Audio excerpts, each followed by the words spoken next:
Assalamualaikum warahmatullahi wabarakatuh.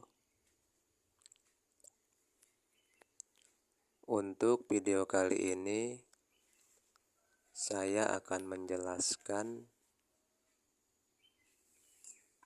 khususnya untuk para pemula yang ingin tahu bagaimana cara menetaskan telur pada mesin tetas. Khususnya untuk pelanggan yang sudah membeli mesin tetas saya.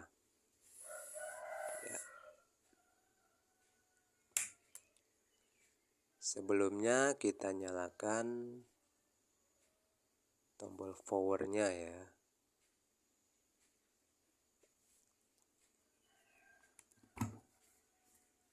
Kemudian yang kedua, kita isi air pada nampan.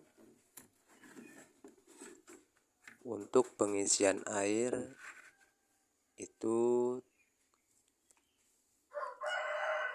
sedikit dulu ya, karena kita akan memastikan berapa kelembaban yang terdeteksi ya. Ini adalah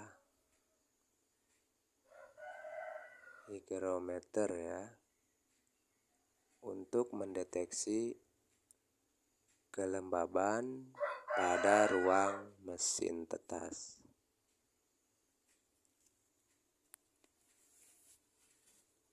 Hygrometer ini kita letakkan di dalam ya, seperti itu. Dan ini saya menggunakan termometer kayu untuk menyesuaikan suhu pada termostat dengan termometer kayu ini ya. Kita akan kalibrasi. Untuk cara kalibrasinya silahkan lihat di video saya yang terdahulu ya, yang sudah saya upload. Silahkan dilihat cara kalibrasinya. Kemudian mesinnya kita tutup dulu.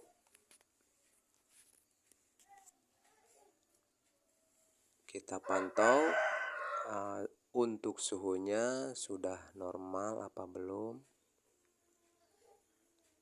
Misalkan mesin ini mati di 38,5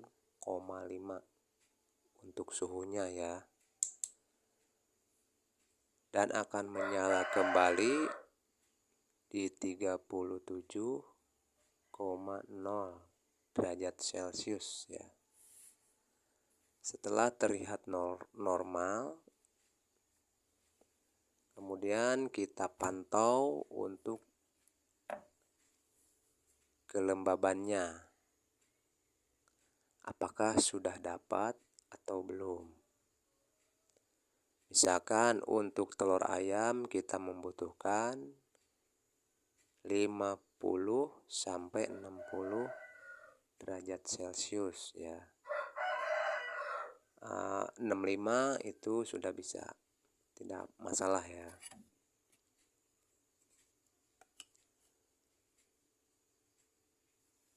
Kalau sudah dapat untuk kelembabannya, dan ini sensor diletakkan di atas di tengah ya. Nah ini telur ya. Contoh telur itu harus cangkangnya dalam keadaan bersih dan tidak ada yang retak ya. Jadi teman-teman sebelum memasukkan telur itu dicek dulu apakah ada yang retak atau kotor. Jika tidak ada yang retak boleh dimasukkan. Dan kalau kotor itu bisa dibersihkan dengan menggunakan air hangat ya. Setelah bersih kita taruh Untuk posisinya seperti ini ya, tidak boleh melintang. Kemudian kita tutup. Untuk kondisi ini, kondisi kelembaban sudah dapat ya. Misalkan yang saya sebutkan tadi di antara 50 sampai 60 itu untuk telur ayam. Dan untuk suhunya sudah normal, sudah dapat ya, sudah artinya mesinnya sudah normal ya untuk suhunya 37 mati, 37 nyala, 38,5 mati. Dan telur ini kita biarkan selama 4 hari, jangan dihidupkan dulu ya otomatisnya. Setelah 4 hari baru kita hidupkan. Karena jika telur di awal masuk kemudian otomatisnya langsung dihidupkan, itu kemungkinan embrionya itu kemungkinan hancur ya, karena dia mungkin ya tergoncang atau karena masih istilahnya kondisinya masih lemah ya embrionya. Dan kalau untuk versi saya itu harus nunggu 4 hari dulu ya, karena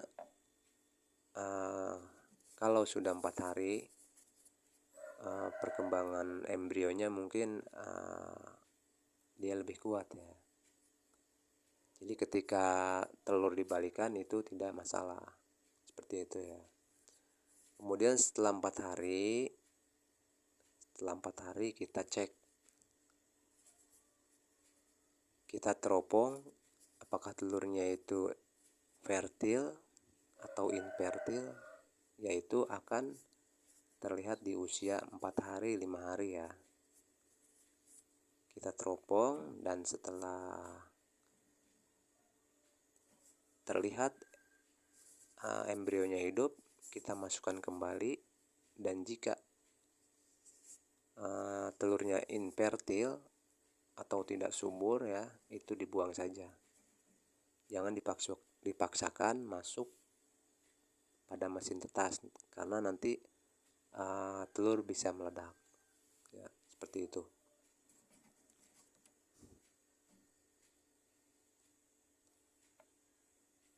Setelah teropong, setelah diseleksi telur-telur yang bagus kita lanjutkan, yang telur mati kurang subur dibuang ya. Kemudian kita lanjutkan penetasan.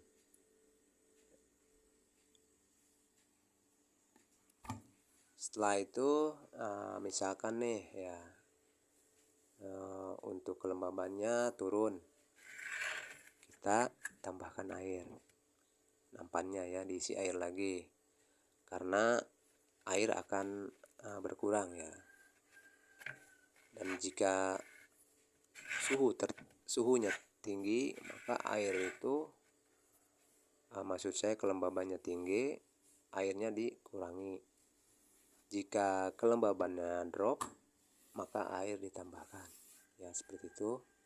Itu bisa dilihat di video saya yang terdahulu ya. Oke, cara menaikkan dan menurunkan kelembaban bisa dilihat ya. Oke, selanjutnya setelah melewati seleksi, kemudian kita telur ini akan mulai retak atau mulai bolong di usia sekitar 18-19 hari ya. Karena pada umumnya telur akan menetas di 21 hari ya. Ketika telur ini sudah ada yang retak atau bolong ya, mesin tetas ini atau telur ini tidak memerlukan lagi yang namanya pembalikan ya. Jadi di usia itu otomatisnya kita matikan, karena kalau selalu hidup, nanti kalau pas telurnya menetas dan otomatisnya itu berputar, kemungkinan anak ayamnya bisa terjepit ya. Jadi di usia itu harus dimatikan otomatisnya ya.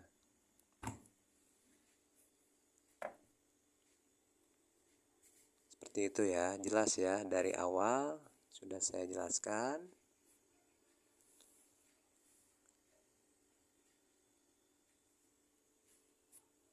Kemudian setelah menetas semua dan lakukan pembersihan pada rak ya. Ini bisa kita lepas ya untuk raknya, supaya lebih gampang untuk pembersihan dari sisa-sisa penetasan, baik itu cangkang telur atau kotoran ya, itu bisa dibersihkan ya. Karena kalau mesin tetasnya tidak bersih akan menghambat, akan mengurangi daya tetas mesin itu tersendiri ya. Jadi lakukan pembersihan setelah selesai menetaskan. Ya, mungkin cukup itu saja. Semoga bermanfaat untuk para pemula. Dan silakan yang mau pesan atau order bisa ke nomor saya ya. Oke. Sekian, terima kasih. Wassalamualaikum warahmatullahi wabarakatuh.